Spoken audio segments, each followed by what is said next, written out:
नटीनं मारली मिठी गोप्याला, नटीनं मारली मिठी. 14चा पाना घे रे. त्या आईला खुशाल 4 फीटर काही हिंडला, गोपी झटका आला असता तर कवाच गाडी घेऊन आयुष मध्ये हिंडत असता. गोप्या उठी दुसऱ्या गाडीचं काम कर. आईला आजकालचे पोरं गोपी झटला शिकायला लागले. उठण बीट हार तुला हँडलचे नट आवडता नव्हते. तुम्हाला शिकवायला लागला का फिटिंग कशी करायची? उठी कोण मालक जेवायला गेलाय. मालक यायच्या आधी जर लवकर मला परत घरी जायला पेट्रोल नाही. बाटलीत फुल पेट्रोल करून ठेवतो मी आलो मुतून. 7 दिवस झाले त्याकडे गाडी लावली, आवऱ्याचं काम करून देतो म्हणला आणि कामाही नाही केलं अजून. अरे डांगरे 7 दिवस झाले लावली गाडी म्हणजे काय आमचे उपकार केले का? तुला जर 18 वर्षाच्या पोरावानी पळायला लावले तू पळशील का? अरे ही गाडी म्हातारी झाली तुझ्यासारखी. डायरेक्ट भांगाराची कान मिसळ पाव का तशी पण तुमची लय आबळ चालू आहे. अरे गोप्या तुला मी प्लेसमेंटचं काम सांगितलं होतं, हे तो सीट खोललं, गाडी माझी खराब करून टाकली. अहो बाबा तुम्ही कुशाल गोप्या पेट्रोलला अक्कल शिकवायला लागले. अहो क्लच पेटचं काम म्हणलं शिटा खाली क्लच पेट दिसत त्याची शीट नाही खोलल्यावर. तुला अक्षरशः सांगतो काय गिरायक गोपी जेटवर एवढे पिझ्झा झाले का त्यांनी डायरेक्ट त्यांच्या भितडी गोपी जेटचा फोटो लावला. गाडीचं काम चांगलं केलं म्हणून तर ते जाऊन देतात ना चहा पत्ता पैसे. पण तुझे अजून माझी बोनी नाही झाली ना.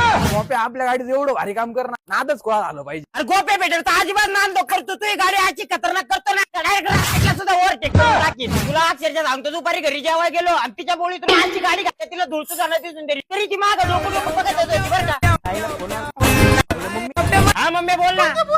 कोणच्या पोरीच्या भांडणं? अगं तुला तुझ्या पोरा विचारत नाही का? पोरगी आली का? अगं राखी बिकी बांधा आली असं एवढं. बरं आईला मला आज गॅरेज मध्ये मुक्काम करावा लागतो काय नको.